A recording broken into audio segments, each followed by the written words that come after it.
Assalamualaikum warahmatullahi wabarakatuh. Saya Hasdi Fatwal dan teman saya Sri Aini dan Marianti dari kelas C 2020. Kami akan menjelaskan materi terkait kritik sastra. Baiklah, saya persilakan kepada teman saya Sri Aini untuk menjelaskan materi kita pada kali ini. Baik, saya akan membacakan kritik sastra. Pertama itu definisi kritik sastra. Kata kritik berasal dari kata kerja Yunani kritos yang berarti menilai atau memutuskan. Kritik sastra pada dasarnya adalah pendapat yang didukung oleh bukti yang berkaitan dengan tema, gaya, latar, atau konteks sejarah politik. Biasanya mencakup diskusi tentang konten karya dan mengintegrasikan ide-ide kritikus dengan wawasan lain yang diperoleh dari penelitian. Sejarah kritik sastra. Kritik sastra memulai sejarahnya di Yunani. Kritikus Yunani pertama yang diakui adalah Plato dalam karyanya yang berjudul Republik. Plato mengungkapkan pandangannya tentang puisi, kritik sastra, dan sistem yang baik untuk mempromosikan warga negara Republik. Setelah Plato, kegiatan kritik sastra di Yunani dimulai dengan tindakan Xenopanes dan Heraklitus yang mengkritik Homer, penyair besar yang sering mengungkapkan perilaku tidak pantas para dewa. Pendapat Aristoteles tentang kritik sastra dapat ditemukan dalam Pokta, bahwa puisi seharusnya membawa sukacita. Sifat dan fungsi kritik sastra. Yang pertama, sifatnya, kritik sastra merupakan aktivitas keilmuan atau studi ilmiah tentang karya sastra. Yang kedua, fungsi. Fungsi utama kritik sastra dapat dihimpunkan menjadi 3, yaitu untuk pengembangan kajian sastra kritik dapat membantu suatu penyusunan teori sastra dan sejarah sastra. Kedua, untuk pengembangan sastra berarti kritik sastra dapat didukung perkembangan sastra nasional. Yang ketiga, kritik sastra dapat menggambarkan karya sastra sebagai cahaya publik sehingga masyarakat umum dapat mengambil manfaat dari kritik sastra. Hubungan teori sastra, sejarah, dan kritik sastra. Hubungan antara teori sastra dan kritik sastra dapat kita lihat bahwa dalam memberikan pertimbangan atau atas karya sastra, kritikus sastra bekerja sesuai dengan teori sastra, konvensi bahasa, dan konvensi sastra yang melingkupi karya sastra. Teori kritik sastra. Yang pertama, kritik sastra mimetik. Sudut pandang pendekatan mimetik ini adalah bahwa karya sastra diterima sebagai tiruan alam atau sebagai gambaran dunia yang kehidupan manusia di alam semesta ini. Kritik sastra ekspresif. Kritik ekspresif mendefinisikan karya sastra sebagai ungkapan atau ungkapan perasaan atau sebagai produk imajinasi penyair yang beroperasi berkarya dengan pikiran perasaan. Yang ketiga, kritik sastra objektif. Kritik objektif memandang karya sastra sebagai karya yang independen, bebas dari penyair, pembaca, dan dunia sekitarnya. Karya sastra merupakan satu kesatuan utuh yang tersusun dari bagian-bagian yang berkaitan erat dan memerlukan pertimbangan dan analisis dengan kriteria intrinsik berdasarkan adanya kompleksitas, koherensi, keseimbangan, dan integritas. Kritik sastra mimetik. Kritik sastra pragmatik adalah kritik sastra yang memandang karya sastra sebagai sarana untuk menyampaikan tujuan tertentu kepada para pembacanya, seperti tujuan pendidikan, moral, agama, atau tujuan lainnya. Terima kasih, sekian dari saya. Wassalamualaikum warahmatullahi wabarakatuh. Pendekatan kritik sastra. Yang pertama, terdapat pendekatan semiotik, merupakan salah satu kajian sastra yang membahas makna tanda.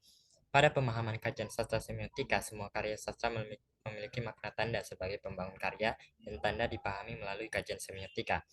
Tanda terdiri dari 2 aspek, yaitu penanda atau hal yang menandai sesuatu, kemudian petanda atau referen yang diacu atau dituju oleh tanda tertentu. Bahasa dan sastra merupakan sistem tanda. Bahasa sebagai sistem tanda tingkat pertama, sedangkan sastra merupakan sistem tanda tingkat kedua. Yang kedua ada pendekatan strukturalisme, merupakan pendekatan yang menekankan unsur intrinsik yang membangun karya. Oleh sebab itu, dengan tidak adanya analisis melalui struktural, makna intrinsik dalam satu karya sastra tidak dapat tergali secara dalam. Kemudian pendekatan sosiologi sastra.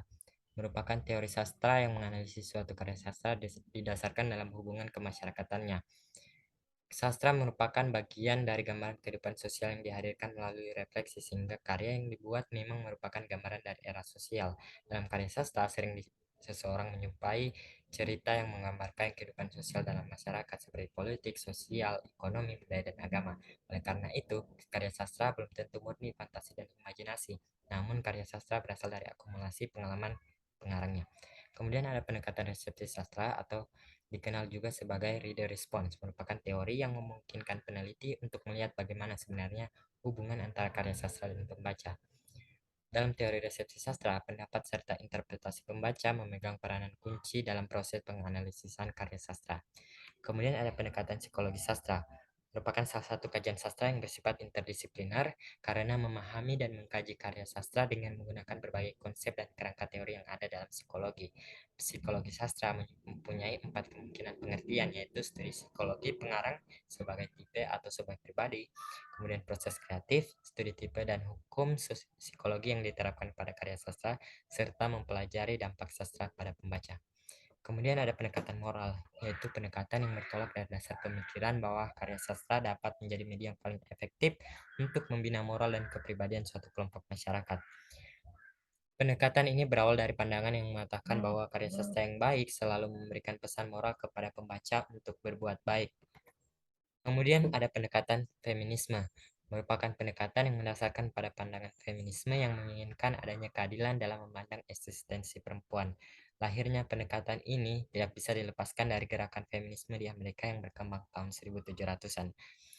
Kritik sastra feminisme terbagi menjadi beberapa bagian. Ada feminis ideologis yang memfokuskan perhatian pada citra serta stereotip wanita dalam karya sastra. Kemudian ada feminis genokritik yang meneliti sejarah karya sastra wanita, penulisan, tema, genre, struktur tulisan wanita, kreativitas penulis wanita, profesi penulis wanita sebagai sebuah perkumpulan serta perkembangan dan peraturan tradisi penulis wanita. Kemudian ada kritik sastra feminis sosialis Marxis yang meneliti tokoh wanita dari sudut pandang sosialis atau kelas kelas masyarakat, kemudian feminis psikoanalitik yang memfokuskan kajian pada tulisan-tulisan wanita karena feminis percaya bahwa pembaca wanita biasanya mengidentifikasikan dirinya pada si tokoh wanita. Kemudian kita masuk ke tahapan kritik sastra. Tahapan pertama yaitu interpretasi yang dapat diartikan sebagai memperjelas atau mengklarifikasi maksud suatu karya sastra dengan cara yang pertama memfokuskan penafsiran pada ambiguitas dalam karya sastra, kemudian memperjelas makna karya sastra dengan menjelaskan unsur dan jenisnya. Interpretasi ini juga merupakan langkah di mana kita mulai mengidentifikasi atau menyoroti masalah dalam karya sastra.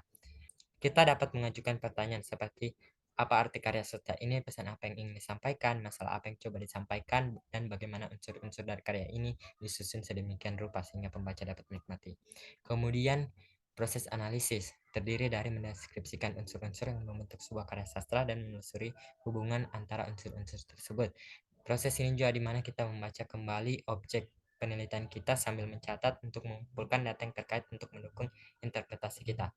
Kemudian evaluasi merupakan proses mengumpulkan argumen, data, dan teori, kemudian menarik kesimpulan.